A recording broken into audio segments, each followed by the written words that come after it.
ದೇವಲೋಕ ಮರ್ತ್ಯಲೋಕವೆಂಬುದು ಬೇರೆಲ್ಲ ಕಾಣಿರೋ, ಸತ್ಯವ ನುಡಿಯುವುದೇ ದೇವಲೋಕ, ನಿತ್ಯವ ನುಡಿಯುವುದೇ ಮರ್ತ್ಯಲೋಕ, ಆಚಾರವೇ ಸ್ವರ್ಗ, ಅನಾಚಾರವೇ ನರಕ, ಇದಕ್ಕೆ ನೀವೇ ಪ್ರಮಾಣ ಕೂಡಲ ಸಂಗಮ ಜೀವ. ಸಕಲ ಜೀವಾವಳಿಗೆ ಲೇಸನೆ ಬಯಸಿ ಮನುಕುಲದ ಕಲ್ಯಾಣಕ್ಕೆ ವಿಶ್ವ ಲಿಂಗಾಯತ ಎಂಬ ಮಹಾಮಾರ್ಗವನ್ನು ತೋರಿದ ಇಷ್ಟಲಿಂಗ ಜನಕ, ಭಕ್ತಿ ಭಂಡಾರಿ, ಲಿಂಗಾಯತ ಧರ್ಮಗುರು, ಮನುಕುಲದ ಸಾಂಸ್ಕೃತಿಕ ನಾಯಕ, ಪ್ರಜಾಪ್ರಭುತ್ವದ ಜನಕ ಅಪ್ಪ ಬಸವ ತಂದೆಗಳ ದಿವ್ಯ ಚೇತನವನ್ನು ಸ್ಮರಿಸಿ ಆ ಮಹಾ ಬೆಳಗಿನಲ್ಲಿ ಬೆಳಕಾದ ಎಲ್ಲ ಶರಣರಲ್ಲಿ ಶರಣಾರ್ಥಿಗಳನ್ನು ಹೇಳುತ್ತಾ, ಗಬ್ಬೂರಿನ ಮಹಾಪ್ರಸಾದಿಕ ಶರಣ ಪೂಜ್ಯ ಬಿಬ್ಬಿಬಾಸರಸರ ದಿವ್ಯ ಚೇತನವನ್ನು ಸ್ಮರಿಸಿ ಇಲ್ಲಿ ಸೇರಿದಂತಹ ಎಲ್ಲ ಜಂಗಮಾಮೂರ್ತಿಗಳಲ್ಲಿ, ಎಲ್ಲ ಹಿರಿಯರಲ್ಲಿ, ಗೌಡರಲ್ಲಿ, ಎಲ್ಲರಲ್ಲಿ ಶರಣಾರ್ಥಿಗಳು. ಇದು ಗಬ್ಬೂರು ಅಂದ್ರೆ ಭಾಳ ಒಂದು ವಿಶೇಷವಾದಂಥ ಊರು. ಇದರ ಹೆಸರು ಮೂಲದಲ್ಲಿ ಗಬ್ಬೂರು ಅಂತಲ್ಲ, ಗೋಪುರ. ಹೆಸರು ಗೋಪುರ ಅಂದ್ರೆ ಇಲ್ಲಿ ದೇವಾಲಯಗಳು ಭಾಳ ಅದಾವ. ಈ ಊರಾಗೂ ದೇವಾಲಯದ ಊರು ಸುತ್ತ ದೇವಾಲಯಕ್ಕೆಲ್ಲ ಗೋಪುರ ಇರ್ತಾವ. ಗೋಪುರಗಳ ಊರ ಅನ್ನೋ ಸಲ ಇದಕ್ಕೆ ಗೋಪುರ ಊರ ಅನ್ಕೋತ ಹೋಗಿ ಗಬ್ಬೂರು. ಅದಕ್ಕೆ ಅದು ಗೋಪುರಗಳ ಊರ. ಇದು ಭಾಳ ಇದು ಭಕ್ತಿವಂತರ ಊರಿದು, ಭಕ್ತಿ ಶೈವರ ಊರಿದು, ಮತ್ತು ಇಲ್ಲಿ ಎಲ್ಲ ಸಮುದಾಯದ ಜನ ಅದಾರ. ಆ ಕಾಲದಿಂದ ಈ ಕಾಲ ತನಕ ಎಲ್ಲ ಸಮುದಾಯದ ಜನನೂ ಇಲ್ಲಿ ಅದಾರ. ಇಲ್ಲಿ ಈ ಭಾಗದ ರಾಜರು ಯಾರಪ್ಪ ಅಂದ್ರೆ ಬಾಚರಸರು. ಬಿಬ್ಬಿ ಅಂದ್ರೆ ಉಗ್ರ. ಅವ್ರು ಬಾಚರಸರು ಅನ್ನಂತವ್ರು ಒಬ್ರು ರಾಜರು. ಅವರು ವೈದಿಕ ಶೈವ ಬ್ರಾಹ್ಮಣರು ರಾಜರು.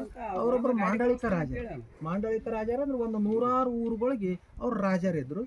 ಅವ್ರಿಗೆಲ್ಲರಿಗೆ ಮುಖ್ಯ ರಾಜರು ಯಾರು ಅಂದ್ರೆ ಬಿಜ್ಜಾಳ ರಾಜ, ಬಸವ ಕಲ್ಯಾಣದ ಬಿಜ್ಜಾಳ ರಾಜ. ಅವಂತ ಕಲ್ಯಾಕ ಪತ್ರ ವ್ಯವಹಾರ ಕೊಡೋದು, ತಮ್ಮ ಟ್ಯಾಕ್ಸ್ ಕೊಡಕ್ ಹೋಗುದು ಬರುದು, ಹಿಂಗೆ ಸಂಪರ್ಕ ಇರ್ತಿತ್ತಲ್ರಿ. ಹೋದಾಗೊಮ್ಮೆ ಏನಾಕಿತ್ತು, ಪ್ರಧಾನಮಂತ್ರಿಗಳಿಗೆ ಭೇಟಿ ಹಾಕಿದ್ರು ಬಸವಣ್ಣನವ್ರಿಗೆ. ಭೇಟಿಯಾಗಿ ಅವರು ಭೇಟಿಯಾಗೋದು, ಸಂಪರ್ಕ ಆಗೋದು.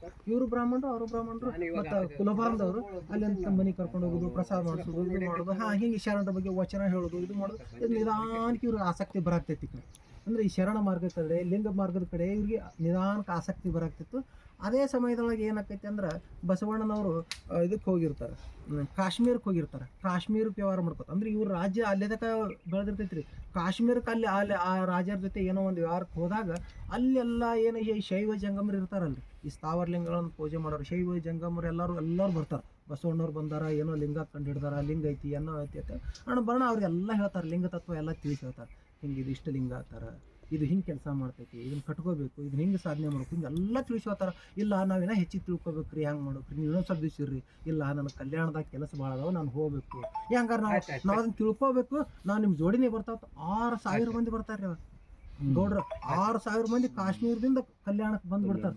ಅಂದ್ರೆ ಲಿಂಗ ತತ್ವ ತಿಳ್ಕೊಳಕ, ಈ ವಚನಗಳನ್ನು ತಿಳ್ಕೊಳಕ, ಸತ್ಯವಾದಂಥ ಜ್ಞಾನವನ್ನು ತಿಳ್ಕೊಳಕ್ಕೆ 6000 ಮಂದಿ ಬರ್ತಾರೆ. ಅದೇ ಸಮಯಕ್ಕೆ ಇವರು ಅಲ್ಲಿ ಹೋಗಿರ್ತಾರೆ ಬಸವಣ್ಣವ್ರಿಗೆ ಭೇಟಿ ಹಾಕಿ. ಇವ್ರು ಎಷ್ಟು ಮಂದಿ ಬಂದಾರ, ಯಾರು ಇವರೆಲ್ಲ ಕಲ್ಯಾಣದ ಇದು ಕಾಶ್ಮೀರದ ಜಂಗಮರು ಇವರು.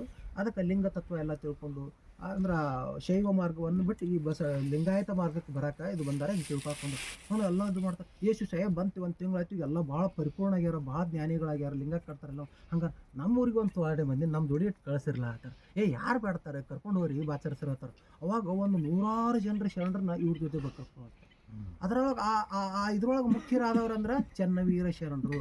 ಅಂದ್ರೆ ಈ ಸುಗೂರೇಶ್ವರರು ಏನತ್ತಿರಲ್ಲ, ಅವ್ರು ಚೆನ್ನವೀರ ಶರಣರು ಒಟ್ಟರಿಗೆ ಅವರು ಮುಖ್ಯವಾದಂಥವ್ರು. ಆಮೇಲೆ ಬೂದಿ ಬಸವೇಶ್ವರರು ಮತ್ತು 7 ಭವಿಷ್ಯ, ಹಿಂಗೆಲ್ಲ ಏನು ಒಂದು ಶರಣರು ಎಲ್ಲ ಒಂದು ತಂಡನೇ ಬರ್ತೈತ್ರಿ. ಬಂದು ಎಲ್ಲ ದಿಕ್ಕನೇ ಸ್ವಲ್ಪ ಜರ.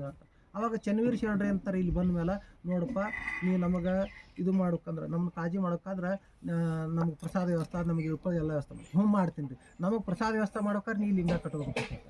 ನಾವು ಯಾರು ಲಿಂಗ ಇದ್ದವ್ರ ಕೈಯಿಂದ ಅಟ್ಟೆ ಪ್ರಸಾದ ತೊಗೋತೀವಿ, ನೀವು ಲಿಂಗ ಈ ಆಪೋಲೆ ಕರೆದು ಚೆನ್ನವೀರ ಸ್ವಾಮಿಗಳು ಶರಣರು ಇವ್ರು ಲಿಂಗ ಕಟ್ತಾರೆ.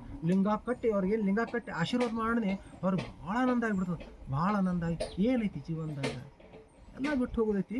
ಸತ್ಯ ಮಾರ್ಗವನ್ನು ಜಗತ್ತಿಗೆಲ್ಲ ಹೇಳೋನು, ನಾನು ಆತ್ಮೋದ್ಧಾರ ಮಾಡ್ಕೊಳ್ಳೋ, ಜಗತ್ತಿಗೆಲ್ಲ ಸತ್ಯ ಮಾರ್ಗ ತಿಳ್ಸೋನು ಅಂತೇಳಿ ಎಲ್ಲ ಎಲ್ಲ ಬಿಟ್ಟು ಬಿಡ್ತಾರೆ. ತಮ್ಮ ರಾಜವಾಡೆ, ತಮ್ಮ ರಾಜ್ಯ ಎಲ್ಲ ಬಿಟ್ಟು ಈ ಶರಣರೇನು ಅಲ್ಲಿ ಇರ್ತಾರಲ್ಲ. ಮತ್ತು ಅವ್ರಿಗೆಲ್ಲರಿಗೂ ಪ್ರಸಾದ ಹೆಂಗೆ ಕೊಡೋದು? ಈಗ ಏನು ಕಂತಿ ಭಿಕ್ಷಕ್ಕೆ ಹೋಗ್ತಾರಲ್ರಿ, ಅವ್ನು ಕಂತಿ ಭಿಕ್ಷಕ್ಕೆ ಈಗೇನು ತಟ್ಟಿ ತೊಗೊಂಡು ಹೋಗ್ತೇವೆ ನಾವು ಕಂತಿ ಭಿಕ್ಷಕ್ಕೆ ಸ್ವಾಮಿಗಳು ಒಂದು ತಟ್ಟಿ ತೊಗೊಂಡು ಅವ್ರಿಗೆ ಎತ್ತಿನ ಗಾಡಿಯಿಂದ ತೊಗೊಂಡ್ರು. ಯಾಕೆ ಶರಣರು ಇರ್ತಿದ್ರು ಅಲ್ಲಿ ಎಲ್ಲ ಕಡೆ. ಈ ಕಡೆ ಈ ಊರಿಗೆ ಹೋಗೋರು ಅಲ್ಲಿ ತೊಗೊಳೋರು ಅಲ್ಲಿ ಆ ಶರಣರು ಕೊಡೋ ಅಲ್ಲಿ ಆ ಊರಾಗ ಕೊಡೋರು ಅಲ್ಲಿ ತಗೋ ಅಲ್ಲಿ ಕೊಡೋದು ಇಲ್ಲಿ ಕೊಡೋದು ಅಂದ್ರೆ ಎಲ್ಲ ಪ್ರಸಾದ ಹೋಗೋದು ಭಿಕ್ಷೆ ಹಾಕ್ಕೊಡ್ರಿ ಲಿಂಗಯ್ಯನ ಪ್ರಸಾದ ಭಿಕ್ಷೆ ಹಾಕ್ಕೊಡ್ರಿ ಅಂತ ತೊಗೊಳೋರು ತೊಗೊಂಡು ಹಿಂಗೆಲ್ಲ ಬಂದು ಎಲ್ಲ ಅವ್ರಿಗೆ ಕೊಡೋದು. ಇದೇ ದೊಡ್ಡ ಕೆಲಸ ರೀ ಅವ್ರು. ಇದು ಮಾಡ್ಕೊತ ಅವ್ರಿಗೆ ಆಪತ್ತ ಏನು ಬೇಕು ಎಲ್ಲರೂ ಚರ್ಚೆ ಮಾಡ್ಕೊತಿರ್ತಿದ್ರು. ಹಂಗೆ ಒಂದು ಸರ್ತಿ ಹಿಂಗೆಲ್ಲ ಮಾಡ್ಕೋತು ಗೊಬ್ಬರ ಒಳಗೆ ಹಾಯ್ದು ಹೋಗೋತ್ನಾಗ ಬ್ರಾಹ್ಮಣ ಸಮುದಾಯದ ಭಾಳ ಡಾಮಿನೇಟ್ ಅವಾಗ ಲೀಡರ್ ಇದ್ದು. ಇವ ಏನು ರಾಜ ಇದ್ದ ಇದು ಇದ್ದ ಜುಟ್ಲಾತೆಲ್ಲ ತೆಗದ ತಲೆ ಬಳಸ್ಕೊಂಡ ಲಿಂಗ ಕಟ್ಕೊಂಡ ಓಂ ನಮಃ ಶಿವ ಎಲ್ಲ ಕತ್ತ ಏನೆಲ್ಲ ಬಿಟ್ಟನಪ್ಪ ನಮ್ಮದು ಇವಾಗ ಇವ್ನು ಹೆಂಗಾರ ಮಾಡಬೇಕು ಇವನು ಒಂದಿಷ್ಟು ತರಿಸಿ ಬಿಡ್ತಾರೆ. ಗಾಡಿ ತೊಗೊಂಡಿರ್ತಾರೆ ಇವರು ನಿಂದ್ರಸತ್ತಾರೆ ಕೇಳ್ರಿಪ್ಪ ಯಾಕೆ ಅಣ್ಣ ಹೇಳೋ ಎಲ್ಲರಿಗೆ ಏನು ಒಯ್ಯಾಕತಿ ಪ್ರಸಾದ ಒಯ್ಯಾಕತಿ ಅಲ್ಲೋ ಪ್ರಸಾದ ಐತೇನು ಎಂಜಲ ಮುಂಜಲ ಮಂದಿ ಕೊಟ್ಟಿರ್ತಾರೆ ಮನ್ಯಾಗ. ಮತ್ತೆ ಸರ್ ನಮ್ಮ ಮನೆಗೆ ಇದಕ್ಕೆ ಕೇಳಕ್ಕೆ ಬಂದಿರ್ತಾರೆ ತಟ್ಟಿ ತೊಗೊಂಡಿರ್ತೀವಿ ಬಂದಾಗ ಬಿಸಿ ಮಾಡಿಕೊಡ್ತೇವೆ ಇಲ್ಲ ಏನು ಬಂಗ್ಲಾ ಉಳಿದಿದ್ದು ಪಲ್ಯ ಅವು ಏನು ಇದ್ದಿದೆ ಅವೇ ಹಾಕ್ಬೇಕಲ್ರಿ ಅದನ್ನು ಅವ್ರ ಪ್ರಸಾದ ತೊಗೊಂಡು ಇದನ್ನೆಲ್ಲ ಹಳಸಿ ತೊಗೊಂಬಂದು ಕೆಟ್ಟಿದ್ದು ತೊಗೊಂಬಂದು ಮಂದಿ ಎಲ್ಲ ಉಂಡು ತಿಂದು ಬಿಟ್ಟಿದ್ದು ಎಂಜಲ ತೊಗೊಂಬಂದು ಮಂದಿಗೆ ಕೊಡಕತ್ತಿ ಗೊತ್ತಾಗಲ್ಲ ಬೇಗ ಚಲೋ ಹಂಗೆ ಅನ್ಬೇಡ್ರಿಪ್ಪ ಇದು ಪ್ರಸಾದ ಇದು ಒಪ್ಪು ಮಿಕ್ಕ ಪ್ರಸಾದ ಎಲ್ಲ ಜಂಗಮರು ಊಟ ಮಾಡಿ ಏನು ಓದಿರ್ತಾ ಅದೇ ಪ್ರಸಾದಪ್ಪ ಆ ಪ್ರಸಾದಕ್ಕೆ ಹಂಗೆ ಅನ್ಬಾರ್ದು ಎಷ್ಟು ಹೇಳಿದ್ರು ಕೇಳಿದ್ರು ಯಾಕಂದ್ರೆ ಮಾತಾಡೋದು ಗಾಡಿನೇ ತರಿಸಿ ಬಿಡ್ತಾರೆ ಏನು ಎಷ್ಟು ಹೇಳಿದ್ರು ಕೇಳ್ರಿ ಅದು ಹಿಂಗೆ ಕೈ ಹಾಕಿ ಆ ಬಂಡಿ ಒಳಗಿನ ಹಿಂಗೆ ಒಂಜರ ಪ್ರಸಾದ ತೊಗೊಂಡು ಹೋಗಿ ಬಿಡ್ತಾರೆ. ಕಾರಣನೇ ಇವು ಬ್ರಾಹ್ಮಣರಿಗೆ ಎಲ್ಲರಿಗೆ ಮೈ ಉರಿ ಅಲ್ಲಿ ಹಾಳು ನೋಡ್ತಾರೆ ಅವ್ರ ಮನೆಗಳೆಲ್ಲ ದಾಗ್ ಉರಿಯಾಕೆ ಚಲೋ ಬಿಡ್ತಾರೆ. ಎಲ್ಲರೂ ಹೆಂಗೆ ನಮ್ಗೆ ಕ್ಷಮಾ ಮಾಡ್ರಿ ನೀವು ಇಂಥ ಶರಣರನ್ನು ನಮ್ಗೆ ಗೊತ್ತಿಲ್ಲ ಕ್ಷಮಾ ಮಾಡ್ರಿ ಅಂದಾಗ ಅವಾಗ ಮತ್ತೆ ಒಂದು ಸ್ವಲ್ಪ ಪ್ರಸಾದ ತೊಗೊಂಡು ಬಸವಾತ್ ಹೋಗಿ ಬಿಡ್ತಾರೆ. ಎಲ್ಲ ಉರಿ ಶಾಂತ ಅವಾಗ ಎಲ್ಲರಿಗೂ ಇವ್ರ ಬಗ್ಗೆ ಇದು ಒಂದು ಅಂದ್ರೆ ಪ್ರಸಾದಕ್ಕೆ ಶರಣು ಭಕ್ತ ಮಹೇಶ ಪ್ರಸಾದಿ ಸ್ಥಳವನ್ನು ಬಹಳ ದೊಡ್ಡ ಸಾಧನೆ ಮಾಡಿದ್ರು. ಭಕ್ತ ಮಹೇಶ ಪ್ರಸಾದಿ ಸ್ಥಳವನ್ನು ಸಾಧನೆ ಮಾಡಿದವರು ಇವರೆಲ್ಲ ಶರಣರು. ಬಹಳ ದೊಡ್ಡ ಆಚಾರವಂತರು ಭಾಳ ನಿಷ್ಠಾವಂತರು. ಮತ್ತು ಇವ್ರು ಏನದಾರಲ್ರಿ ಇವ್ರು ಅಪ್ಪುಗಳು ಗಂಜಿಗುಡಿ ಮಠ ಗಂಜಿಗುಡಿ ಅಂದ್ರೆ ಇವರು ದಾಸೋಹ ಮಠ. ಅವಾಗ ಪ್ರಸಾದ ಏನು ಕೊಡೋದು ಗಂಜಿ ಕೊಡ್ತಿದ್ರು. ಅವಾಗ ಈಗಿನ ಗಂಟೆ ಭಾಳ ಬೆಳಿತಿದ್ದಿಲ್ರಿ. ಊರು ಗೌಡ್ರು ಅದಾರ ಅಂದ್ರೆ 100 ಚೀಲ ಬೆಳಿಬೇಕಾದ್ರೆ ಭಾಳ ವಜ್ಜೆ ಆಗ್ತಿತ್ತು. ಈಗೆಲ್ಲ 1000 ಚೀಲ ಬೆಳೆಯಾಕ್ತಾರೆ ಹೌದ್ರಿ. ಅವು 1 ಎಕರೆಗೆ 5 ಚೀಲ 4 ಚೀಲ 3 ಚೀಲ 5 ಚೀಲ ಲಾಸ್ಟ್ ಬೆಳೆದು ಈಗೆಲ್ಲ 40 ಚೀಲ ಬೆಳೆಯಾಕ್ತೀರಿ ಆಹಾರ. ಅವಾಗ ಹಂಗಿತ್ತಲ್ರಿ ಅದಕ್ಕೆ ಗಂಜಿ ಕೊಡ್ತಿದ್ರು ಗಂಜಿ ಮಠ ಅದಕ್ಕೆ ಗಂಜಿನೇ ದಾಸೋಹ ಕೊಡ್ತೀರ ಗಂಜಿ ಗುಡಿ ಮಠ. ಇವರು ಮೂಲದಲ್ಲೆಲ್ಲ ಕಾಶ್ಮೀರದಿಂದ ಬಂದಂಥವ್ರು ಇವರು ಇಲ್ಲಿ ಏನು ಭಾಗದಾಗೆಲ್ಲ ಏನು ಜಂಗಮರು ಅದಾರಲ್ರಿ ಇವರೆಲ್ಲ ಮೂಲದಲ್ಲಿ ಕಾಶ್ಮೀರದಿಂದ ಬಂದಂಥವ್ರು. ಆಮೇಲೆ ಇಲ್ಲಿ ಬಂದು ಇಲ್ಲೆಲ್ಲ ಧರ್ಮ ಪ್ರಚಾರ ಮಾಡ್ಕೋತೆಲ್ಲ ಅಂದ್ರೆ ಬಾಚರಿಸರು ಕರ್ಕೊಂಬಂದ್ಮೇಲೆ ಇಲ್ಲೇ ಉಳಿದ್ರು. ಇಲ್ಲೇ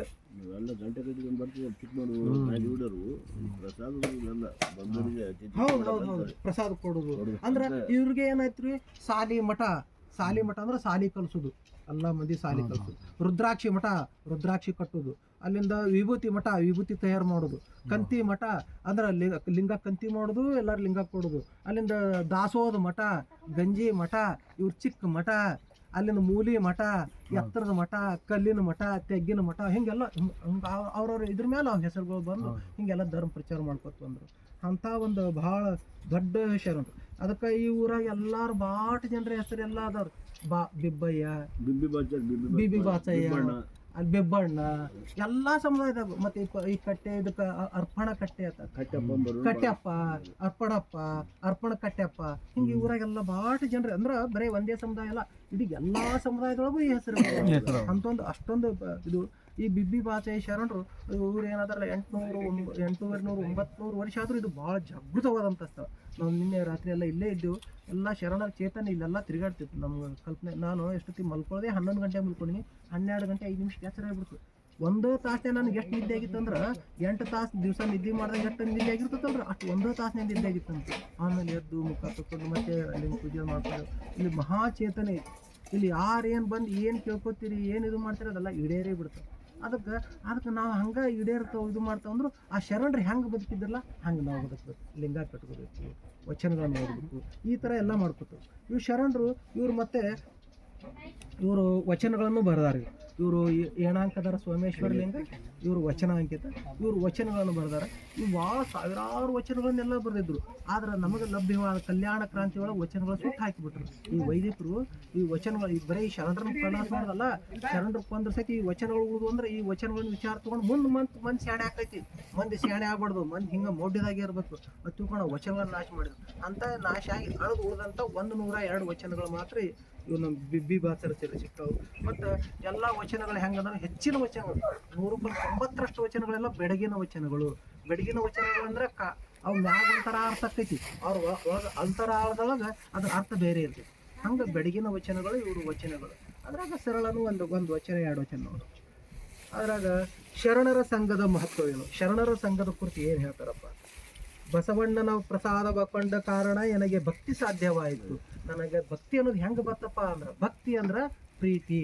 ಭಕ್ತಿ ಅಂದ್ರೆ ಮತ್ತೇನು ಹೇಳ್ರಿ, ಪ್ರೀತಿ. ಎಲ್ಲಾರನ್ನೂ ಪ್ರೀತಿ ಮಾಡೋದು ಹೆಂಗೆ ಕಲಿಬೇಕಪ್ಪ ಅಂದ್ರೆ ಬಸವಣ್ಣನವ್ರನ್ನ ನೋಡಿ ಕಲಿಬೇಕು. ಅವ್ರ ಸಂಪರ್ಕದಿಂದ ನನಗೆ ಭಕ್ತಿ ಅನ್ನೋದು ಒಳಗಡುತ್ತೆ. ಚೆನ್ನ ಬಸವಣ್ಣನ ಪ್ರಸಾದವ ಕೊಂಡು ನನಗೆ ಜ್ಞಾನ ಸಾಧ್ಯವಾಯಿತು. ಅದಕ್ಕೆ ನಮ್ಮ ನಿಜವಾದ ಆಸ್ತಿ ಯಾವುದಪ್ಪ ಅಂದ್ರೆ ಜ್ಞಾನ. ಭೂಮಿ ನಿನ್ನದಲ್ಲ, ಹೇಮ ನಿನ್ನದಲ್ಲ, ಕಾಮಿಣಿ ನಿನ್ನವದಲ್ಲ. ಇವೆಲ್ಲ ಜಗಕ್ಕಿಕ್ಕಿದ ವಿಧಿ. ಇದು ಹೊಲ ಇರ್ತದೆ. ಏಸು ವರ್ಷದಿಂದ ನಮ್ಗೆ ಏಸು ಮಂದಿ ಮಾಲಕರು ಆಗಿ ಹೋಗ್ಯಾರ. ನಂದು ಹೊಲ ಎಷ್ಟು ಮಂದಿ ಅಂದ್ ಹೋಗ್ಯಾರ ಹೇಳ್ರಿ. ಈಗ ನಾವು ಬಂದೇವು ನಂದಲ್ಲ ಹಾಕಿರ್ತೀವಿ. ಮುಂದೆ ಬರ್ತಾನ ಮತ್ತವನ್ನ ವಾಲ್ಯ ಅಂದ್ರೂ ಸಹಿ ಮಾಡಿಸ್ಕೊಂಡು ಕುತ್ತಿಗೆ ಹೆಚ್ಚಿಕರ ಮತ್ತೊಂದು ತಗೋತಾನೆ. ಇದು ನಮ್ಮಂತ್ರ ಅನ್ನಲ್ರಿ. ಭೂಮಿ ನನ್ನದಲ್ಲ, ಅಲ್ಲಿ ಹೇಮ ನನ್ನದಲ್ಲ. ಬಂಗಾರ ರೂಪಾಯಿ ಗೊಳೆ ಮಾಡಿರ್ತೀವಿ, ಎಲ್ಲ ತುಂಬಿಟ್ಟಿರ್ತೀವಿ. ಇಲ್ಲಿ ತೊಗೊಂಡೋಕೆ ಹೋಗುತ್ತೆ ಒಂದು ಗಂಟು ಕಟ್ಕೊಂಡು ಏನು ತೊಗೊಂಡು ಹಾಕಿರ್ತೈತೆ, ಏನೇನಿಲ್ಲ. ಅದು ನಮ್ಮದಲ್ಲ. ಭೂಮಿ ನಿನ್ನದಲ್ಲ, ಹೇಮ ನಿನ್ನದಲ್ಲ, ಕಾಮಿಣಿ ನಿನ್ನವಳಲ್ಲ. ಕಾಮಿಣಿ ಅಂದರೆ ಹೆಣ್ಮಗಳು. ಹೆಣ್ಣಿಗೆ ಗಂಡ, ಗಂಡಿಗೆ ಹೆಣ್ಣ. ಏನು ತಿಳ್ಕೊಂಡಿರ್ತಾವ, ಮಗಳು ಅಪ್ಪ ಅವ್ವ ಇವರೆಲ್ಲ ನನ್ನವರು ತಿರ್ಕತೆ. ಯಾರು ನಮ್ಮವ್ರಲ್ಲ. ಸಾಯೋತ್ತ ಯಾರು ನಮ್ಮ ಜೋಡಿ ಇರ್ತಾರೆ, ಯಾರು ಸಂಬಂಧ ಇಲ್ಲ. ಇದು ಮೊನ್ನೆ ಕರೋನಾ ಬಂದ ನೋಡಿರ್ಲು, ವೈದ್ಯರು ಹೆಂತಿನ ದವಾಖಾನೆ ಹಾಕಿರ್ತಾರೆ. ಗಂಡು ಹಾಕಿದ್ಲ, ಗಂಡಿನ ಹಾಕಿದ್ರು, ಹೆಂತ ಹಾಕಿದ್ರು. ಮಗನ ಹಾಕಿದ್ರು, ತಾಯಿ ಹಾಕಿದ್ಲ. ಸತ್ರು ಸಹಿತ ಹಿಂಗೆ ಮುಟ್ಟ ಹೇಳ್ತಿದ್ದಿಲ್ಲ. ಅಟ್ಟ ದೂರ ಹಂಗ ಜೆಸಿಬಿ ಹಾಡಿ ಮಾಡಿದಲ್ರಿ. ಅಂದ್ರೆ ಯಾರು ಇಲ್ಲ ಜಗದ ನಂಟು ನೀನೇ ಯಾ ಕೂಡಲ ಸಂಗಮ ದೇವ. ಅದಕ್ಕೆ ನಿನ್ನ ಒಡವೆ ಎಂಬುದು ಜ್ಞಾನರತ್ನ. ನಿನ್ನ ಒಡವೆ ಅಂದ್ರೆ ಯಾವ್ದಪ್ಪ ಅಂದ್ರ ಜ್ಞಾನರತ್ನ. ಸತ್ಯವನ್ನು ತಿಳ್ಕೋದೆ ನಿನ್ನ ಒಡವೆ. ಅದಕ್ಕೆ ನನ್ನ ಚೆನ್ನ ಬಸವಣ್ಣನವ್ರ ಜೊತೆ ಸಂಪರ್ಕ ಮಾಡಿ ಅವ್ರ ಜೋಡಿ ವ್ಯವಹಾರ ಮಾಡಿ ನನಗೇನು ಗೊತ್ತಾಯ್ತು, ಜ್ಞಾನನೇ ದ್ವಾಡ್ದವು ಅನ್ನೋಂಥ ಒಂದು ಇದು ಗೊತ್ತಾಯ್ತು. ಪ್ರಭುದೇವರ ಪ್ರಸಾದವ ಕೊಂಡು ನನಗೆ ವೈರಾಗ್ಯ ಸಾಧ್ಯವಾಯಿತು. ರಾಗ ಮತ್ತು ವಿರಾಗ ಅಂತ ಹೇಳಿರ್ತಾವ. ರಾಗ ಅಂತಂದ್ರೆ ಅಲ್ಲಿ ಅದ್ರೊಳಗೆ ಸಿಕ್ಕು ಬೀಳೋದು. ಯಾವುದೇ ಭೂಮಿ, ಹೆಣ್ಣು, ಹಣ್ಣು, ಮಣ್ಣು ವಿಷಯಗಳು, ಪಂಚ ವಿಷಯಗಳಲ್ಲಿ ಸಿಕ್ಕು ಬೀಳೋದಕ್ಕೆ ರಾಗ ಅಂತಾರೆ. ಅದ್ರ ಜೊತೆ ಬೆರ್ತುಕೊಂಡು ಬಿಡೋದು. ಅದು ಇರ್ಲಿಕ್ಕೆ ನನಗೆ ಬದುಕಕ್ಕೆ ಸಾಧ್ಯ ಇಲ್ಲ, ಅದು ನನಗೆ ಬೇಕಾ, ಅದೇ ನನ್ನ ಜೀವನ ಅಂತ ತಿಳ್ಕೊಂಡ್ಬಿಟ್ಟೆ ಅಂದ್ರೆ ಅದಕ್ಕೆ ರಾಗ ಅಂತಾರೆ. ವಿರಾಗ ಅಂತಂದ್ರೆ ಅದರಿಂದ ವಿಮುಕ್ತಿ ಆಗೋದು. ನನಗೆ ಬೇಕು, ಆದರೆ ಸತ್ಯವಾದದ್ದು ಬೇಕು, ಶಾಶ್ವತವಾದದ್ದು ಬೇಕು. ಅದಕ್ಕೆ ವೈರಾಗ್ಯ ಅಂತಾರೆ. ವೈರಾಗ್ಯ ಅಂದ್ರೆ ಇದನ್ನ ಸರಿಯಾಗಿ ಅರ್ಥ ಮಾಡ್ಕೊ, ಇದು ನಂದಲ್ಲ, ಸುಮ್ಮನೆ ನಾವು ಉಪಯೋಗ ಮಾಡೋದು ಮತ್ತೆ ಬಿಟ್ಟು ಹೋಗ್ಬಿಡೋದು. ಇದು ಶರೀರ ನಾ ಅಲ್ಲ, ನಂದಲ್ಲ. ಇದು 2 ದಿವಸ ಚೆಂದಾಗಿ ಇಟ್ಕೊಳ್ಳೋದು, ಮತ್ತೆ ಇದನ್ನು ನಾವು ಬಿಟ್ಟು ಹೋಗೋದು. ಇಂಥ ಒಂದು ಯಾರು ತಿಳ್ಕೊತಾರಲ್ಲ ವೈರಾಗ್ಯ. ಈ ವೈರಾಗ್ಯ ಮಾರ್ಗವನ್ನು ನನಗೆ ಹೆಂಗೆ ಗೊತ್ತಪ್ಪ ಆಯ್ತಪ್ಪ ಅಂದ್ರೆ ಪ್ರಭುದೇವರ ಸಂಪರ್ಕ ಮಾಡಿ ನನಗೆ ವೈರಾಗ್ಯ ಮಾರ್ಗ ನನಗೆ ಅಳವಡ್ತು. ಅದಕ್ಕೆ ಇಂತಿ ಮೂವರು ಒಂದೊಂದು ಪಟ್ಟ ಕಾರಣ ನನಗೆ ಸರ್ವವು ಸಾಧ್ಯವಾಯಿತು. ಏಣಾಂಕದ ಅದರ ಸೋಮೇಶ್ವರ ಲಿಂಗ. ಅದಕ್ಕೆ ನಿಮ್ಮ ಶರಣರೇ ಎಲ್ಲ ಮಾತಾಪಿತರು. ನನಗೆ ತಂದೆ ತಾಯಿ ಯಾರಪ್ಪ ಅಂದ್ರೆ ಈ ಶರಣರದಾರ 770 ಜನ ಅಮರಗಣಗಳು, 1,96,000 ಜನ ಚರಜಂಗಮರು. ಇವ್ರೇನದಾರ, ಇವರೇ ನನಗೆ ತಂದೆ ತಾಯಿ ಅಂತ ಈ ವಚನದಾಗ ಹೇಳ್ತಾರೆ. ಬಂದ್ರನ್ರಿ ಶಾಣತ್ವ? ಬರುತ್ತಕ್ಕ ಇನ್ನೊಂದು ವಚನ ನೋಡ್ರಿ. ಎಲ್ಲವೂ ದೇವನಾಟ. ನಮ್ದು ಏನೂ ಇಲ್ಲ ಜಗತ್ತಿನಾಗ. ದೇವ್ರ ಬಿಟ್ಟು ನಮ್ಮ ಆಟ ಏನೇನೋ ನಡೆಯಂಗಿಲ್ಲ. ನಾವೇನು ತಿಪ್ಪರ್ಲ ಹಾಕಿ ತಿರುಗಿ ಓಡಿಸ್ಬಿಟ್ಟು ಮನಗಂಡು ಮಾಡಿದೆ. ಹಿಂಗೆ ಔಷಧ ಹೊಡೆದೆ ಇದಕ್ಕೆ ಹೆಂಗಾಯ್ತು, ನಾ ಹಿಂಗೆ ಮಾಡಿದೆ ಹೆಂಗಾಯ್ತು, ಹಿಂಗೆ ಇದನ್ನ ಬೆಳೆ ಹಾಕಿದೆ ಲಾಭ ಆಯ್ತು, ಇದನ್ನ ಹಾಕಿದೆ ನುಕ್ಸಾನ ಆಯ್ತು, ಹಿಂಗಾಯ್ತು. ನಮ್ದು ಏನೂ ಇಲ್ಲ. ಹಿಂಡನೊಳಗಣ ಕುರುಬನ ತೋಳ ತಿಂಬಾಗ ಕುರಿ ಮಾಣಿಸಬಲ್ಲುದೆ. ಕಟ್ಟೊಡೆಯ ಕೊಲುವಾಗ ಮತ್ತೊಬ್ಬರು ಬೇಡ ಎನ್ನಲುಂಟೆ. ಹುಟ್ಟಿಸಿದಾತ ಭವದ ಗೊತ್ತಿಂಗೆ ತಳ್ಳುವಡೆ. ನಮ್ಮ ಗೊತ್ತಿನ ಅರವೇನ ಮಾಡುವುದು. ಉಭಯವು ನಿನ್ನಾಟ ಏಳಾಂಕದರ ಸೋಮೇಶ್ವರ ಲಿಂಗ. ಅಂದ್ರ ಏನು ಹೇಳಕತ್ತಾರಪ್ಪ, ಉಭಯವು ನಿನ್ನಾಟ. ಚಲೋ ಕೆಟ್ಟ, ಲಾಭ ನುಕ್ಸಾನ, ಮಾನ ಅಪಮಾನ, ಇವೆಲ್ಲ ಏನದ ಉಭಯ ಅದಾವಲ್ರಿ. ಇವೆಲ್ಲ ಯಾರಿಚ್ಛ? ಪರಮಾತ್ಮನ ಇಚ್ಛಾ. ಏಣಾಂಕದರ ಸೋಮೇಶ್ವರ. ಏಣಾಂಕದರ ಅಂದ್ರೆ ದರ ಅಂದ್ರೆ ಧರಿಸಿಕೊಂಡವ. ಏಣಾಂಕವನ್ನಂದ್ರೆ ಹಿಂಗೆ ಅರ್ಧ ಚಂದ್ರವನ್ನು ಧರಿಸಿಕೊಂಡವ ಯಾವ? ಪರಮಾತ್ಮ. ಸೋಮೇಶ್ವರ, ಸೋಮ ಅಂದ್ರೆ ಚಂದ್ರ. ಆ ಸೋಮನನ್ನು ಯಾರು ಧರಿಸಿಕೊಂಡಾರಲ್ಲ ಅವಾಗೇನಂತಾರ ಸೋಮೇಶ್ವರ. ಏಣಾಂಕದರ ಸೋಮೇಶ್ವರ ಲಿಂಗ. ಇವರು ವಚನಾಂಕಿತ ಅಂದ್ರೆ ಪರಮಾತ್ಮನ ಹೆಸರೇ ಇವರು ವಚನಾಂಕಿತ. ಹಂಗ ಏಣಾಂಕದ ಅಲ್ಲಿ ಏನು ಹೇಳ್ತೀವಿ, ಹಿಂಡನೊಳಗಣ ಕುರುಬನ ತೋಳ ತಿಂಬಾಗ ಕುರಿ ಮಾಡಿಸಬಲ್ಲುದೆ. ಒಂದು ದೊಡ್ಡ ಹಿಂಡಿರ್ತದ, 1,000 ಕುರಿಗಳು ಆಡುಗಳು ಮೆಸ್ಕೋತ ಹೊಂಟಾನ. ಹೊಂಟಾನ ಇಟ್ಟೆಲ್ಲರೂ ನನ್ನ ಜೋಡಿ ಅದಾರ, ನನಗೆ ಯಾರು ಏನು ಮಾಡ್ತಾರ ಇವ ಹಿಂಗೆ ನಡಬರ್ಕಿಂತ ಒಂದು ತ್ವಾಳು ಬಂದು ಆ ಕುರಿ ಹಿಡ್ಕೊಂತಿತ್ತದ. ತ್ವಾಳಿನ ಗುಣ ಏನ್ರಿ, ಕುರಿಗಳನ್ನ ಮರಿಗಳನ್ನ ತೊಗೊಂಡೋಗೋದು. ಅಕಸ್ಮಾತ್ ಬಂದು ಈ ಕುರುಬನೇ ಹಿಡ್ಕೊಂತಿಲ್ಲಕತ್ತಂದ್ರೆ ಈ ತ್ವಾಳುಗಳು ಏನ್ರಿ ಅವ್ನು ಉಳಿಸ್ತಾವನ್ರಿ? ಅವೇ ಹಾಕೋರು ಜೀವದ ಅಂಜಿಕೆ ಅವೇ ಓಡ್ತಿರ್ತಾವ ದಿಕ್ಕಾಪಾಲಾಗಿ. ಅದಕ್ಕೆ ನಾವೇನು ತಿಳ್ಕೊಂಡು ಮಂದಿ ಭಾಳ ಸದಾರ, ಇವರೆಲ್ಲ ನಾನು ಅಣ್ತಂಬರು, ಬೀಗರು, ಬೆಜ್ಜರು, ಸಂಬಂಧಿಕರು ಇವರೆಲ್ಲ ಭಾಳ ಮಂದಿ ಅದಾರ, ಎಲ್ಲರೂ ನನ್ನ ರಕ್ಷಣೆ ಮಾಡ್ತಾರ ಅಂತ ತಿಳ್ಕೊಂಡು. ಅಂದ್ರೆ ಆ ವಿಧಿ ಆಟ ಏನಾರ ನಡೆದಾಗ ನಮ್ಮ ಯಾರು ರಕ್ಷಣೆ ಮಾಡಕ್ ಸಾಧ್ಯ ಇಲ್ಲ, ಹೌದಲ್ರಿ? ಕಟ್ಟೊಡೆಯ ಕೊಲ್ಲುವಾಗ ಮತ್ತೊಬ್ಬರು ಬೇಡ ಏನಲ್ಲ ಉಂಟೆ. ಕಟ್ಟೊಡೆಯ ಅಂದ್ರೆ ರಾಜಾರಿ, ರಾಜನೇ ಮರಣದಂಡನೆ ಕೊಟ್ಟನ. ಸದ ಸುಪ್ರೀಂ ಕೋರ್ಟ್ ನ್ಯಾಯ ಇದ್ರು ಗಲ್ಲ ಶಿಕ್ಷೆ ಕೊಟ್ಬಿಟ್ರ ಮತ್ತೊಬ್ರು ಯಾರು ನಮ್ಮ ಪಾರು ಮಾಡಕ್ಕಾಕೈತೇನ್ರಿ? ಸಾಧ್ಯ. ಕಟ್ಟೊಡೆಯ ಕೊಲ್ಲುವಾಗ ಬೇಡ, ನಾವು ವಾಲ್ಯ ವಾಲ್ಯ ವಾಲ್ಯ ಅಂದ್ರೆ ಕೇಳ್ತೈತೇನ? ಕಟ್ಟೊಡೆಯ ಕೊಲ್ಲುವಾಗ ಮತ್ತೊಬ್ಬರು ಬೇಡ ಇಲ್ಲ. ಅದಕ್ಕೆ ಹುಟ್ಟಿಸಿದಾತ ಭವದ ಬತ್ತಿಂಗೆ ತಳ್ಳುವಡೆ. ಭವ ಅಂದ್ರ ದುಃಖ, ಭವ ಆತಂದ್ರೆ ಮರಳಿ ಮರಳಿ ಬರೋದಿಲ್ಲ. ಮರಳಿ ಯಾವ್ಯಾವ ಬರ್ಸ್ತಾವ ಅವಕ್ಕೆಲ್ಲ ಭವ ಆತಾರ. ಈ ಭವದ ಗೊತ್ತಿಂಗೆ ತಳ್ಳುವಡೆ ಆ ಪರಮಾತ್ಮ ಕೂತ್ ನಮ್ಗೆ ಈ ದಾರ್ಯಾಗ ತಳ್ಳಾಕತ್ನಂದ್ರ ನಮ್ಗೆ ಉಳ್ಸವ್ರು ಯಾರು? ಯಾರ ಕಡೆಯಿಂದ ಉಳ್ಸಾಕಾಗುದಿಲ್ಲ. ನಮ್ಮ ಗೊತ್ತಿನ ಅರಿವು ಏನು ಮಾಡೋದು? ನಾವು ರಗಡ ಶಾಣೆತನ ನಮ್ಮ ಬುದ್ಧಿ ತೊಗೊಂಡು ಏನು ಮಾಡೋದು? ಪರಮಾತ್ಮ ಕೂತ್ ನಮ್ಮನ್ನು ನುಗ್ಸಾಕತ್ತಾನಂದ್ರೆ ನಮ್ಗೆ ಏನು ಮಾಡಕ್ ಸಾಧ್ಯ ಆಗುದಿಲ್ಲ. ಅದಕ್ಕೆ ಉಭಯವೂ ನಿನ್ನಾಟ. ಇವೆಲ್ಲ ಯಾರಾಟ? ಏಣಾಂಕದರ ಸೋಮೇಶ್ವರ ಲಿಂಗವೇ ಎಲ್ಲ ನಿನ್ನ ಆಟಪ್ಪ. ನಮ್ಮ ಆಟ ಜಗತ್ನಾಗ ಏನು ನಡೆಯಂಗಿಲ್ಲ. ಇನ್ನೊಂದು ವಚನ ನೋಡೋಣ್ರೆ. ಅರ್ಚನೆ, ಪೂಜೆ, ನೈವೇದ್ಯ ಪರಿಪೂರ್ಣಗಳಾಗುವೆ. ಅಂದ್ರ ಆಗ ಹೇಳಿದ್ರು ನೋಡಿ, ಭ್ರಾಂತಿ ಹೇಳಿದು ನಿಂದಲ್ಲಿಯೇ ಅರ್ಚನೆ. ಪೂಜೆ ಅಂದ್ರೆ ಭ್ರಾಂತಿ ಬಿಟ್ಟಿರ್ಬೇಕು, ನಮ್ಗೆ ತಲೆಯಾಗ ಸಂಶಯಗಳು ಇರಬಾರ್ದು. ಇವೆಲ್ಲ ಏನು ಭ್ರಾಂತಿಗಳು ಇರ್ತಾವಲ್ಲ, ಆ ಭ್ರಾಂತಿಗಳನ್ನೆಲ್ಲ ಅಳದ್ ನಿತ್ಯವತ್ತಿಕ್ರೆ ಅದೇ ಪೂಜೆ ಅರ್ಚನೆ. ವಿಕಾರ ಒಳಿದಲ್ಲಿ ಪೂಜೆ. ವಿಕಾರ ಅಂದ್ರೆ ಪಂಚವಿಕಾರಗಳು. ನಮ್ಗೆ ಪಂಚ ವಿಷಯಗಳದಾವ, ಅಂದ್ರೆ ನಮ್ಮ ಪಂಚ ಜ್ಞಾನೇಂದ್ರಿಯಗಳದ. ಕಣ್ಣ, ಮೂಗ, ನಾಲಿಗೆ, ಚರ್ಮ, ಕಿವಿ. ಇವು 5 ಜ್ಞಾನೇಂದ್ರಿಯಗಳು 5 ವಿಷಯಗಳಿಗೆ ಹೇಳಿಸ್ತಿರ್ತಾವೆ. ಚರ್ಮ ಮೆತ್ತಂದು ಮುಟ್ಟಬೇಕೈತಿ, ಭಾಳ ಸುಡಬಾರ್ದು, ಬೆಳೆದಿರು ಅದನ್ನ ಮೆತ್ತಂದು ಮೆದಿರ್ಬೇಕು, ಅಂಥದ್ದು ಮುಟ್ಟು ಅಂಥ ಸ್ಪರ್ಶ ಬೇಕತ್ತಿರ್ತೈತಿ. ಮೂಗ ಚಲೋ ವಾಸನೆ ಬೇಕತ್ತದ, ಕೆಟ್ಟ ವಾಸನೆ ಮಾಡೋದು. ನಾಲಿಗೆ ಚಲೋ ರುಚಿ ಬೇಕತ್ತೈತಿ, ಇನ್ನೊಬ್ರ ಬಗ್ಗೆ ನಿಂದ ಆಡ್ಬೇಕತ್ತೈತಿ. ನಾಲಿಗೆ ಇನ್ನೊಬ್ರಿಗೆ ಬೇಯ್ಬೇಕತ್ತೈತಿ, ನಾಲಿಗೆ ಗುಣ. ಅಲ್ಲಿ ಕಣ್ಣ ಬರೀ ಚಲೋ ನೋಡು, ಎಲ್ಲಿ ಚಲೋ ಐತೆ ಆ ಕಡೆ ಹಿಂಗೆ ಹೊಯ್ದಾಡಿ ಆ ಚಲೋ ನೋಡ್ಬೇಕು ಅನ್ಸತ್ತೆ. ಕೆಟ್ಟದ್ದು ಇಷ್ಟಪಡಂಗಿಲ್ಲ. ಕಿವಿ ಇನ್ನೊಬ್ರಿಗೆ ಕೆಟ್ಟಾಗಿದ್ದು ಕೇಳ್ಬೇಕತ್ತೈತಿ. ಇವ್ರದಾರಲ್ಲ ಅವ್ರು ಹಾಳಾದ್ರು, ಇವ್ರು ಲುಕ್ಸಾನ ಆದ್ರು, ಅವ್ರ ಚಾಡಿ ಮಾತಾ ಅಂಥ ಕೂಡ ಕೇಳಕ್ಕೆ ಇಷ್ಟಪಡ. ಇವು ಪಂಚ ವಿಷಯಗಳು. ಈ ಪಂಚ ವಿಷಯಗಳನ್ನು ಇವು ಪಂಚ ವಿಷಯಗಳೇ ವಿಕಾರಗಳು. ಇವ್ರನ್ನ ಯಾರು ಅಳದ್ ನಿಂದಿರ್ತಾರಲ್ಲ, ಈ ವಿಕಾರಗಳನ್ನ ಯಾರು ಅಳದ್ ನಿಂದಿರ್ತಾರಲ್ಲ, ಇವ್ರನ್ನೆಲ್ಲ ವಿಕಾರಗಳು ಇಲ್ಲಾರದೆ ಇದ್ಬಿಟ್ರೆ ಅದೇ ಪರಮಾತ್ಮಗೆ ನಾವು ಸಲ್ಲಿಸುವ ಪೂಜೆ ಆಗಿರ್ತೈತಿ. ಮತ್ತು ನೈವೇದ್ಯವನ್ನು ಎಂಥದ್ದು ಕೊಡಬೇಕಪ್ಪ ಅಂತಂದ್ರೆ ಸಮತೆಯು ನಿಂದಲ್ಲಿ ನೈವೇದ್ಯ. ಸಮತೆ ಅಂದ್ರೆ ಯಾರೂ ದೊಡ್ಡವರಲ್ಲ, ಯಾರೂ ಸಣ್ಣವರಲ್ಲ, ಎಲ್ಲರೂ ಪರಮಾತ್ಮನ ಸ್ವರೂಪರೇ. ಅದಕ್ಕೆ ಸೊಲ್ಲಾಪುರ ಸಿದ್ದರಾಮೇಶ್ವರರು ಒಂದು ವಚನದಾಗ ಹೇಳ್ತಾರೆ, ಎಲ್ಲರಿಗೂ ಬಂದವ್ರಿಗೆ ಎಲ್ಲರಿಗೂ ಕೈ ಮುಗಿಯೋರು. ಸೊಲ್ಲಾಪುರ ಸಿದ್ದರಾಮೇಶ್ವರರು ಮೊದಲು ಸ್ಥಾವರಲಿಂಗ ಪೂಜೆ ಒಟ್ಟನೆ ಮಾಡೋದು ಹೆಂಗೆ ಮಾಡ್ತಿಲ್ಲ ಯಾರು ಬರೋಣ. ಆಶೀರ್ವಾದ ಚಲೋ ಅಲ್ಲಿ ಹಿಂಗನವ್ರು ಪಾಲ್ಕೆ ಹಾಕಿ ತಿರ್ಗಾಡ್ತಿದ್ರು ಅವರು. ಏನು ಬಸವಣ್ಣವ್ರ ಕಡೆ ಬಂದು ಎಲ್ಲ ದೀಕ್ಷಾ ತೊಗೊಂಡು ಇದು ಮಾಡಿದ್ಮೇಲೆ ಯಾರು ಕಾಣ್ತಾರೆ ಎಲ್ಲರಿಗೆ? ಗೌಡ್ರೆ ಶರಣಾರ್ಥಿ, ಅಪ್ಪೋರೇ ಶರಣಾರ್ಥಿ, ಗುರುಗಳೇ ಶರಣಾರ್ಥಿ. ಎಲ್ಲರಿಗೂ ಏನು ಸಣ್ಣವ್ನು ಹಿಡ್ಕೊಂಡು ದೊಡ್ಡವಂತಕ್ಕೆ ಎಲ್ಲರಿಗೆ ಕೈ ಮುಗಿಯಾಕತ್ರು. ಅವರು ಯಾರೋ ಒಬ್ರು ಕೇಳಿದಿರ್ತಾರೆ, ಬುದ್ಧಿಗಿದ್ದೈತಿಲ್ಲ ನೀವು ದೊಡ್ಡ ಅಷ್ಟ ಸಿದ್ಧಿಗಳನ್ನೆಲ್ಲ ಪ್ರಾಪ್ತಿ ಮಾಡ್ಕೊಂಡವ್ರು. ನೀರಿನ ಮೇಲೆ ನಡಿತೀರಿ, ಆಕಾಶದಾಗ ಹಾರ್ತೀರಿ, ನೀವೇನು ಅಂದಿದ್ದೆ ಆಕೈತಿ, ಹಿಂಗೆ ಒಂದೆರಡು ಸಿಟಿ ಅದು ನೋಡಿದ್ರೆ ಊರು ಹಾಕೈತಿ, ಅಂಥ ಸಿದ್ಧಿ ಮಾಡ್ರಿ, ಯಾಕೆ ಎಲ್ಲರಿಗೆ ಕೈ ಮುಗಿಯಾಕತ್ತೀರಿ ಅಂತ ಕೇಳಿದ್ರು. ಅವಾಗ ಒಂದು ವಚನ ಹೇಳ್ತಾರೆ, 6 ಕಂಡು ಕೈ ಎತ್ತಿ ಮುಗಿದರೂ ನಾ ಕೈ ಮುಗಿವೇನಾಗಿ, ಅದೇನು ಕಾರಣವೆಂದರೆ ಅವರ ನಿಟಿಲ ತಟದಲ ಭ್ರೂ ಮಧ್ಯದಲ್ಲಿ ಕಪಿಲ ಸಿದ್ಧ ಮಲ್ಲಿಕಾರ್ಜುನನೂ ಇಪ್ಪನಾಗಿ. ಇಲ್ಲಿ ಯಾರದಾರಪ್ಪ ಅಂದ್ರೆ ಪರಮಾತ್ಮನೇ ಇದಾನ. ಕಪಿಲ ಸಿದ್ಧ ಮಲ್ಲಿಕಾರ್ಜುನನು ಇಪ್ಪನಾಗಿ ಅವರು ಅರಿಯರು, ಅವ್ರಿಗೆ ಗೊತ್ತಿಲ್ಲ ನಾ ಬಲ್ಲೆನಾಗಿ ಕೈ ಮುಗಿಯುವನು ಅಂದ್ರೆ ನಾ ಯಾರಿಗೆ ಕೈ ಮುಗಿಯಾಕ್ತೀನಿ? ಪರಮಾತ್ಮಿಗೆ ಕೈ ಮುಗಿಯಾಕತ್ತೀನಿ. ಹಂಗೆ ಈ ಸಮತೆ ಅನ್ನೋದು ಯಾರಂತ ಕಳ್ಬಿಡ್ತೈತಲ್ಲ, ಯಾರು ಹೆಚ್ಚಿನವರಲ್ಲ. ಇವ್ರು ದೊಡ್ಡವರು, ಇವ್ರು ಸಣ್ಣವರು, ಇವ್ರು ಬಡವರು, ಇವ್ರು ಶ್ರೀಮಂತರು, ಇವ್ರು ಆ ಜಾತಿಯವರು, ಈ ಜಾತಿಯವರು, ಇಂಥ ಯಾವುದೇ ಭೇದ ಭಾವಗಳು ಇಲ್ಲಾರ್ದು ಎಲ್ಲರಂತಕ್ಕೆ ಸಮಾನತೆಯನ್ನು ನಾವು ಅಳವಡಿಸ್ಕೊಂಡು ಹೋದೆವು ಅಂದ್ರೆ ಸಮತೆ ಎಂಬುದೇ ಆ ಪರಮಾತ್ಮಗೆ ನಾವು ನೈವೇದ್ಯ ಕೊಟ್ಟಂಗ. ಅಲ್ಲನ್ನು ಸಕಲವನ್ನರಿದು ಮರೆದಲ್ಲಿ ಪರಿಪೂರ್ಣ. ಅಂದ್ರೆ ನಾವೆಲ್ಲ ಜಗತ್ತಿನೊಳಗೆ ಎಲ್ಲ ತಿಳ್ಕೊಬೇಕು, ತಿಳ್ಕೊಂಡು ಮತ್ತೆ ಮರಿಬೇಕು. ಅವೇ ತಲೆ ಇಟ್ಕೊಂಡು ಬಂದ್ಬಿಡು, ನಾ ಇಟ್ಟು ದೊಡ್ಡ ಶಾಣೆ ಇದೀನಿ, ನಾ ಪಂಡಿತ ಅದೀನಿ, ಬರ್ರಿ ನನ್ನ ಜೋಡಿ ಯಾರು ಚರ್ಚೆಕ್ಕೆ. ಇಂಥ ಅಹಂಕಾರಗಳನ್ನು ಬಿಟ್ಟವ, ಯಾರು ಅಹಂಕಾರಗಳನ್ನು ಬಿಡ್ತಾರಲ್ಲ ಅವರೇ ಪರಿಪೂರ್ಣವಾಗಿರ್ತಾರೆ. ಏಣ ಅಂಕದರ ಸೋಮೇಶ್ವರ ಲಿಂಗದಲ್ಲಿ. ಇದು ಈ ವಚನದ ವಚನ ಸಾಕ್ರಪ್ಪರೆ.